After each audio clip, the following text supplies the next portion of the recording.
അടുത്തത് പ്ലിയോട്രോപ്പി. നമ്മളിതിനെക്കുറിച്ച് മുമ്പ് പറഞ്ഞതാണ്. ഇപ്പോൾ അതിൻ്റെ ഒരു എക്സാമ്പിൾ വെച്ച് നമ്മൾ പറയുകയാണ്. പ്ലിയോട്രോപ്പി എന്ന് പറഞ്ഞാൽ ഒരു ഒറ്റ ജീനിന് തന്നെ ഒരുപാട് ഫീനോട്ടിപ്പിക് എക്സ്പ്രഷൻ വരുന്നതിൻ്റെ പേരാണ് pleiotropy. So single gene exhibit multiple phenotypic expression. അതിന് കാരണക്കാരായ ജീനുകളാണ് പ്ലിയോട്രോപ്പിക് ജീൻ എന്ന് പറഞ്ഞാൽ. സോ ഒരു ജീനിന് ആക്ച്വലി ഒരു എഫക്റ്റാണ് പ്രൊഡ്യൂസ് ചെയ്യുക അല്ലേ. ഒരു ജീന് ഒരു പെർട്ടിക്കുലർ ഫീനോടൈപ്പ് പ്രൊഡ്യൂസ് ചെയ്യും, ഒരു പെർട്ടിക്കുലർ ക്യാരക്ടർ കാണിക്കും, ഒരു പെർട്ടിക്കുലർ ട്രീറ്റ് ആയിട്ട് വരും. പക്ഷേ ഇവിടെ ഒരു ജീൻ തന്നെ ഒന്നിലധികം ഒരുപാട് ഫീനോടൈപ്പ്, ഒരുപാട് ട്രീറ്റുകൾ എക്സ്പ്രസ് ചെയ്യുമ്പോഴാണ് അതിനെ നമ്മൾ പ്ലിയോട്രോപ്പി എന്ന് പറയുന്നത്. സോ അതിന് റീസണബിൾ ആയിട്ടുള്ള ജീനുകളെ പ്ലിയോട്രോപ്പിക് ജീൻ എന്ന് പറയണം. നമ്മളിവിടെ എക്സാമ്പിൾ പറയുന്നത് നോക്കിയേ, effect of a gene on metabolic pathway. നമ്മുടെ ബോഡിയിൽ ഒരുപാട് മെറ്റബോളിക് പാത്വേ നടക്കുന്നുണ്ട്. ആ മെറ്റബോളിക് പാത്വേയിൽ ആ ഒരു പെർട്ടിക്കുലർ ജീനിൻ്റെ എഫക്റ്റ് എങ്ങനെയാണ്, ആ ജീനിൻ്റെ എഫക്റ്റ് കാരണം which contributes towards different phenotype. So നമ്മുടെ ബോഡിയിൽ നടക്കുന്ന ഒരുപാട് മെറ്റബോളിക് പാത്വേയിൽ ഒരു പെർട്ടിക്കുലർ മെറ്റബോളിക് പാത്വേ എടുക്കുമ്പോൾ ആ പെർട്ടിക്കുലർ മെറ്റബോളിക് പാത്വേയിൽ ഇൻവോൾവ് ചെയ്യുന്ന ജീനിൻ്റെ എഫക്റ്റ് കാരണം അതിന് ഒന്നിലധികം ഫീനോട്ടിപ്പിക് ആയിട്ടുള്ള എക്സ്പ്രഷൻസ് അല്ലെങ്കിൽ ട്രീറ്റുകൾ കാണിക്കുന്നു.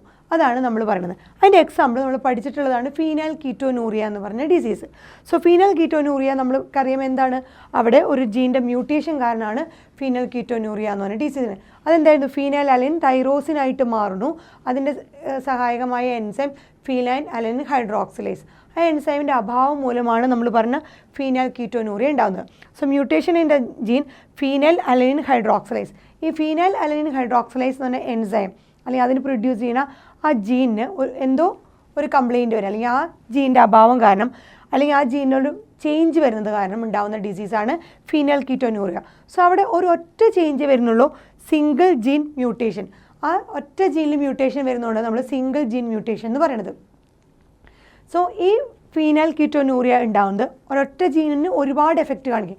എന്തൊക്കെ എഫക്റ്റാണ് കാണിക്കുന്നത്? സോ നമ്മുടെ ഫീനൈൽ അലനിൻ തൈറോസിനായി മാറുന്നതിന് പകരം ഫീനൈൽ പൈറുവിക് ആസിഡായിട്ട് മാറുന്നു, നമ്മൾ പറഞ്ഞതാണ്. സോ ഫീനൈൽ പൈറുവിക് ആസിഡ് അവിടെ അങ്ങനെ തന്നെ അക്യുമുലേറ്റ് ചെയ്ത് ബ്രെയിനിൽ ഡാമേജ് ആയിട്ട് വരുന്നു. സോ ബ്രെയിനിന് പ്രോബ്ലം വരുന്നു. അങ്ങനെ മെൻ്റലി റിട്ടാർഡഡ് ആയിട്ടുള്ള അല്ലെങ്കിൽ എഫക്റ്റഡ് ആയിട്ട് പേഴ്സണായിട്ട് മാറുന്നു. സോ ആ ഒരു എഫക്റ്റ് മാത്രമല്ല, സോ ഫീനോട്ടിപ്പിക് എക്സ്പ്രഷൻ എന്താ, ഫീനൈൽ അലൈൻ ഹൈഡ്രോക്സിലൈസ് എന്ന് പറഞ്ഞ എൻസൈമിൻ്റെ അഭാവം അല്ലെങ്കിൽ സിംഗിൾ ജീൻ മ്യൂട്ടേഷൻ കാരണം മെൻ്റൽ റിട്ടാർഡേഷൻ വരുന്നു. നമ്മൾ പറഞ്ഞു ഫീനൈൽ പൈറുവിക് ആസിഡ് അക്യുമുലേറ്റ് ചെയ്ത് ബ്രെയിനിന് ഡാമേജ് വരുന്നു. രണ്ടാമത് റിഡക്ഷൻ ഇൻ ഹെയർ മുടിയുടെ അളവൊക്കെ കുറേ, ഹെയറിൻ്റെ റിഡ്യൂസ് ചെയ്യാൻ തുടങ്ങുന്നു. മൂന്നാമത്തെ എഫക്റ്റ് സ്കിൻ പിഗ്മെൻറ്റേഷൻ, സ്കിന്നിൽ പിഗ്മെൻറ്റേഷൻ വരുന്നു. സോ മെൻ്റൽ റിട്ടാർഡേഷൻ മാത്രമല്ല വരുന്നത്, റിഡക്ഷൻ ഇൻ ഹെയർ വരുന്നുണ്ട്, അതുപോലെ സ്കിൻ പിഗ്മെൻറ്റേഷൻ വരുന്നുണ്ട്. സോ ഫീനൈൽ അലൈൻ ഹൈഡ്രോക്സിലൈസ് എന്ന സിംഗിൾ ജീൻ്റെ എഫക്റ്റ്, ആ സിംഗിൾ ജീനിലുള്ള മ്യൂട്ടേഷൻ ഒന്നിലധികം എന്തുണ്ടാക്കുന്നു, ഫീനോട്ടിപ്പിക് എക്സ്പ്രഷൻസ് ക്രിയേറ്റ് ചെയ്യുന്നു. അതാണ് നമ്മൾ പറയുന്ന പ്ലിയോട്രോപ്പി.